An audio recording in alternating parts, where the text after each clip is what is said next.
Last year, Americans ate roughly a billion fewer restaurant meals in a single quarter than the year before. Almost half the households who used to eat out weekly have pulled back. You noticed the smaller portions and the $16 combos, and you did the one thing that actually works. You stopped showing up. Most chains responded by squeezing whoever was left. 10 chains read their own sales reports, learned something from the walkout, and changed course. What they did affects your wallet, even at places not on this list, because when the biggest names move, everyone nearby eventually follows.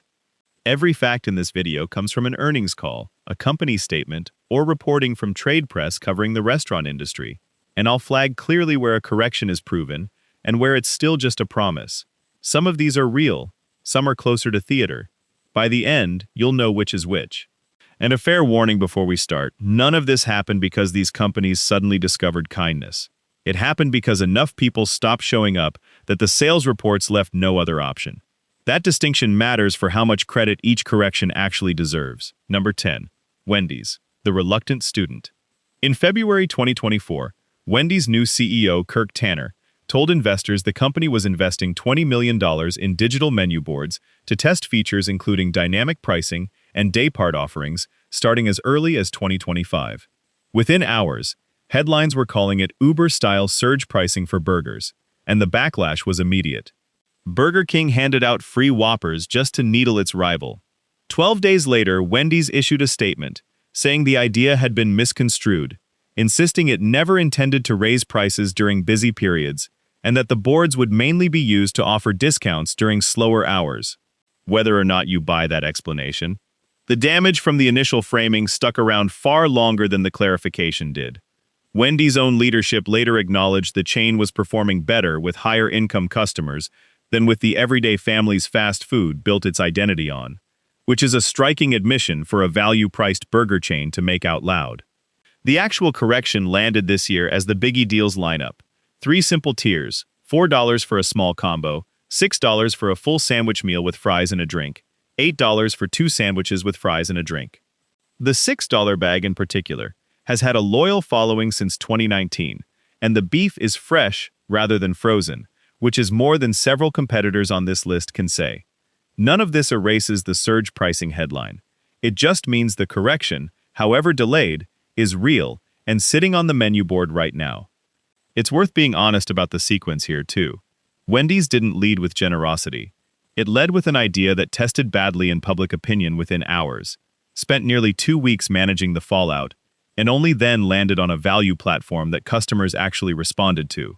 That's a meaningfully different story than a company proactively deciding to do right by its customers, even if the end result on the menu board looks similar either way. Number 9. Burger King, the president who answered the phone.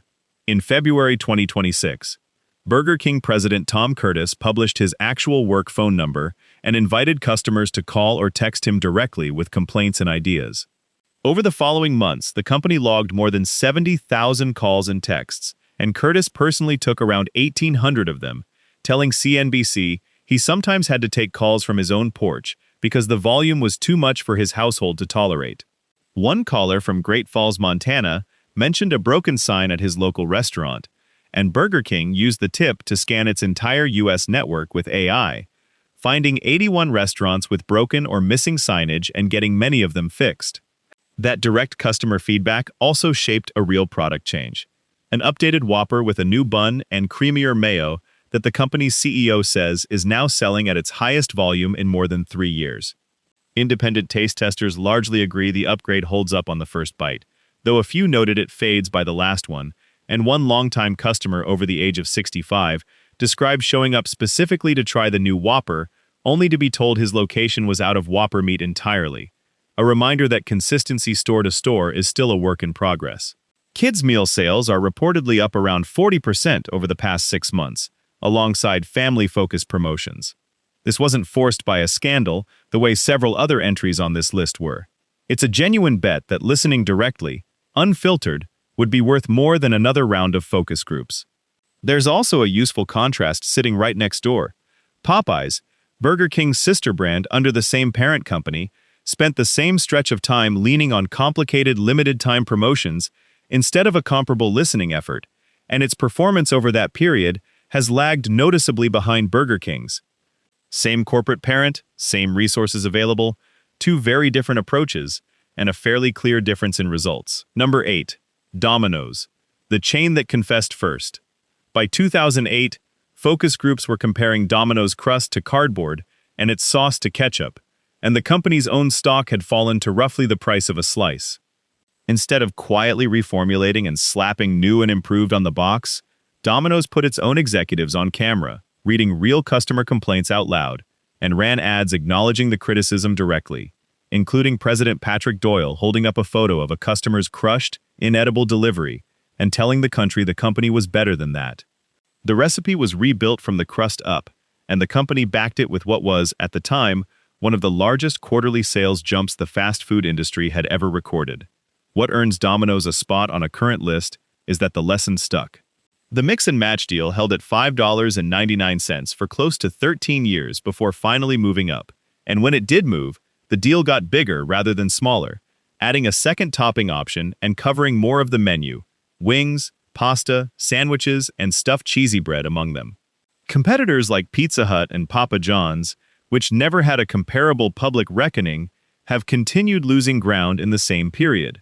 Confessing to a real problem in public is a genuinely uncomfortable move for any company, and it's worth noting that it worked specifically because Domino's followed through with an actual reformulation rather than just a marketing campaign. There's a reason this story still gets cited as a business school case study nearly 2 decades later. A company that ran a national ad campaign built entirely around admitting its own product was bad, and then actually fixed the product before asking for anyone's business back, set a template that a lot of the other chains on this list are still visibly following, whether they credit Domino's for it or not. It's also worth noting what Domino's didn't do once the rebuild worked. It didn't quietly let the value proposition erode again the moment the good press faded, which is exactly the trap several competitors on this list fell into after their own early wins. Number 7. McDonald's. The bellwether blinks. A photo of an $18 Big Mac combo purchased at a Connecticut rest stop went viral in 2024, and McDonald's response, that the average combo price was closer to $10, didn't land the way the company hoped, since $10 for a fast food combo wasn't exactly reassuring either. Quarter after quarter, McDonald's own executives told investors that lower and middle-income customers, the core of its historical customer base, were visiting less often. The correction arrived this year under the internal name McValue 2.0, launched in April with roughly 10 items priced under $3 and $4 breakfast bundles pairing a McMuffin, hash brown, and coffee. Alongside the pricing shift, a program called Best Burger has brought softer toasted buns and grilled-on onions to the core burger lineup. The honest complication is that McDonald's franchise owners set final prices at the local level, which means the under $3 promise doesn't always hold up store to store, and screenshots of under $3 menus with items actually priced above $3 circulated quickly after the launch. The direction is genuinely real, and prices are moving down for the first time in years in a lot of markets, but the correction is national, while your specific price is local, and it's worth checking your own nearest location before assuming the banner matches the board. It's also worth remembering how much reach McDonald's has beyond its own menu. When the largest fast food chain in the country moves on pricing, competitors within a mile tend to feel pressure to respond, which means a meaningful share of the value pricing showing up elsewhere on this list exists partly because McDonald's customers walked first and forced the entire category to react. That ripple effect is part of why McDonald's earns a spot on this list, even though its own correction is genuinely messier and less complete than several others here. Its scale means even a partial, unevenly applied fix still moves the entire market. Number 6. Taco Bell, the one that moved first. For years, Taco Bell's dollar menu quietly dissolved into bundles and app-exclusive coupons, and budget-conscious customers responded by shifting toward grocery stores and dollar stores instead. Rather than waiting for that migration to become permanent, Taco Bell moved first, testing a new value menu in Indianapolis and taking it nationwide within about 6 months, unusually fast for a major chain rolling out a full menu change. The Luxe Value menu launched this year with 10 items at $3 or less, including new additions like a mini taco salad and salted caramel churros, alongside long-running favorites like the cheesy roll-up. The pricing works partly because Taco Bell's kitchen is built around a small set of core ingredients: beef, beans, cheese, tortillas, rice, and a handful of sauces, recombined across nearly the entire menu, which keeps waste low and cost control simpler than at chains running a much longer ingredient list. Reviewers who tried the full lineup were largely positive, particularly on the nacho dip and a beef burrito praised for actually tasting like beef, though the Fiesta potatoes were flagged by more than one reviewer as not worth the price. Skeptics have a fair point that branding a value menu as luxe is an unusual choice of word, and pricing does drift by location the way it does across this entire industry. The build-your-own value box in the app, pairing a few core items for around $7 and well over 1,500 calories, is arguably the single densest value in mainstream fast food right now. What makes Taco Bell's version of this story different from most of the rest of this list is timing. It didn't wait for a viral photo or a quarter of bad earnings to force the issue.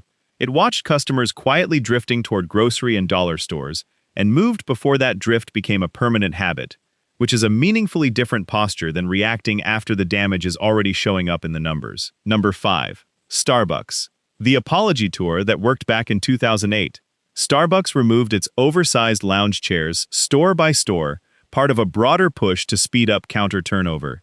Nearly 2 decades later, that decision came due. Sales fell for a year and a half straight. The company cycled through 4 chief executives in 2 years, and Starbucks acknowledged directly in its own annual report to investors that customers were leaving and its fixes weren't working, which is a different and more serious kind of admission than anything said in a press release. Under new leadership, the correction is being marketed internally as back to Starbucks, and it's more literal than most turnaround plans. The menu has been trimmed by roughly a quarter to speed up order times. Upcharges for oat and almond milk have been dropped. The self-serve condiment bar has returned, and dine-in coffee now comes in a real ceramic mug with free refills. The lounge chairs are genuinely coming back too, part of a 1,000-store remodel effort this year. Store traffic has reportedly increased for the first time in 2 years, and the company has been clear that the recovery is being driven by more visits rather than higher prices, which is a meaningfully different and more sustainable signal than a chain simply raising menu prices and calling it growth. The honest caveat is that this correction is expensive. Profits are down, while the company pays for staffing and remodels, and the remodels are rolling out one store at a time, so your specific location may not reflect any of this yet. There's something worth sitting with in the underlying story here, too. Starbucks spent roughly 15 years optimizing the sitting and staying experience out of its own stores in pursuit of faster counter turnover, and it's now spending real money to build that same experience back, chairs and all.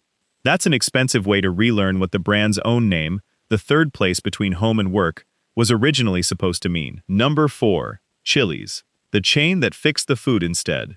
For roughly a decade, Chili's was a punchline for casual dining, the kind of reputation that usually ends with a chain quietly closing locations rather than turning around.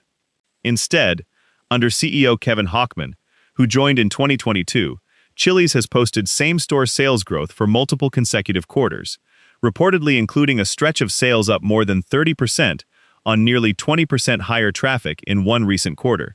The turnaround leaned on unglamorous fundamentals, retraining kitchens to hand-bread chicken instead of using pre-fried frozen product, cutting the number of promotions running at once, and doubling down on core menu items like burgers and chicken tenders, rather than chasing trends. A rebuilt chicken sandwich released this year reportedly sold at multiples of the previous version's volume in its first weeks, with a fillet noticeably larger than competing fast food chains' premium chicken sandwiches at a comparable casual dining price. Independent taste testers were largely positive, praising a thick, juicy, genuinely crispy result, though at least one professional reviewer found her sandwich dry and oversalted, and customer photos comparing a flattened real order to a glossy menu photo have circulated online, which is a fair reminder that a menu fix at thousands of individual kitchens takes longer to fully stabilize than a corporate announcement does. The 3-course meal deal remains on the menu, and the company has stated publicly it intends to keep it. What makes Chili's stand out on this list is how unglamorous the actual fix was. There was no viral apology, no celebrity spokesperson, no clever ad campaign at the center of it. The turnaround came from retraining kitchen staff, cutting the number of competing promotions running at once, and getting genuinely disciplined about a small number of menu items, which is a far less exciting story than most of the corrections on this list, and arguably, a more durable one because of it. Number 3. Shake Shack, the chain that handed over its recipes. Early this year, Shake Shack took out a full-page ad challenging the rest of the fast food industry to a cooking class, under a campaign called We Really Cook. It followed through literally, with its executive chef teaching a free 2-hour class covering the actual Shack burger recipe and sourcing, posted afterward on YouTube for anyone to watch and copy at home. No major chain typically publishes its actual recipe, since that information is usually treated as proprietary. Shake Shack's own fine print makes the move more credible rather than less, since the company openly acknowledges it doesn't cook everything from scratch and sources some ingredients from outside partners. There's also a genuinely funny piece of history here worth knowing. Back in 2013, Shake Shack switched to trendy hand-cut fries. Customers pushed back hard, and the company reversed course and returned to the frozen crinkle-cut fries people actually preferred.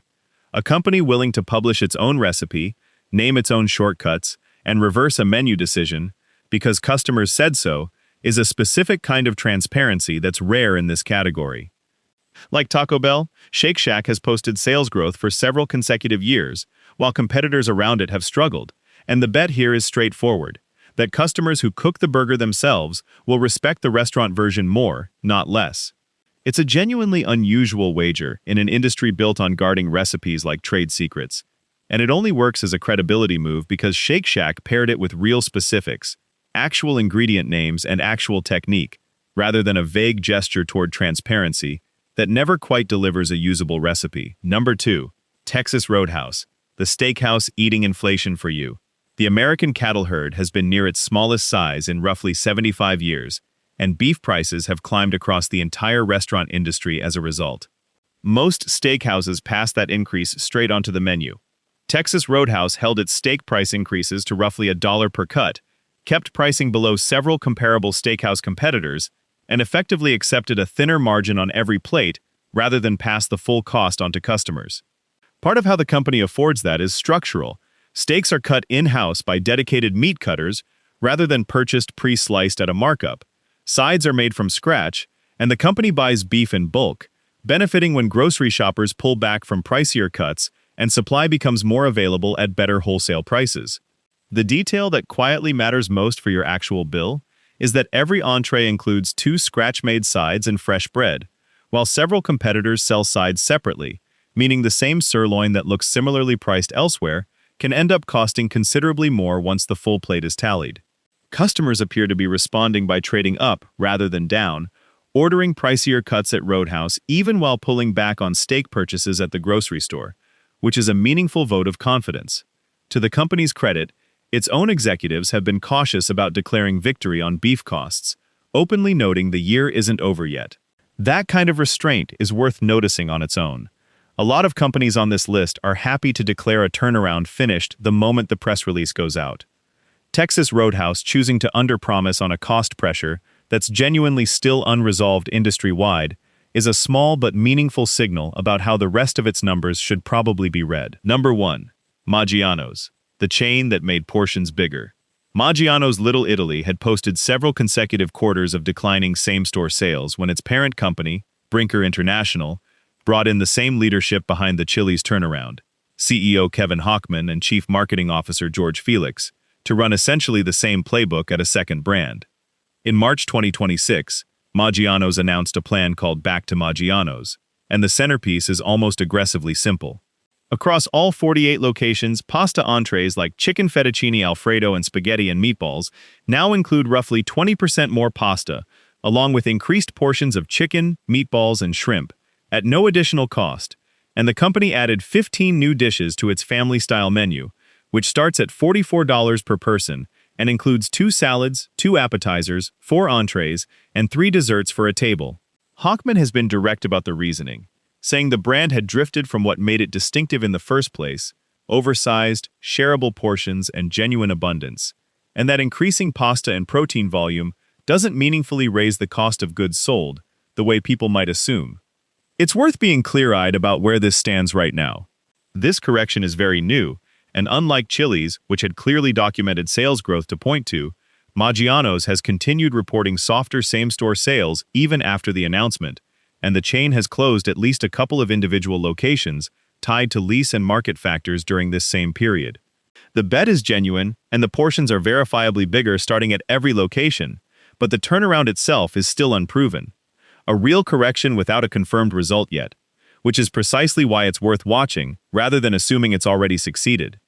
That distinction is exactly why it earns the top spot on this list rather than the bottom. Every other chain here already has at least some sales data backing up its correction.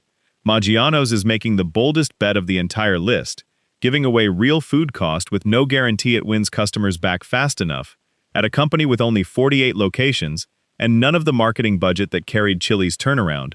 If it works, it'll be the clearest proof yet that generosity, not just clever pricing, can be the actual product. The verdict.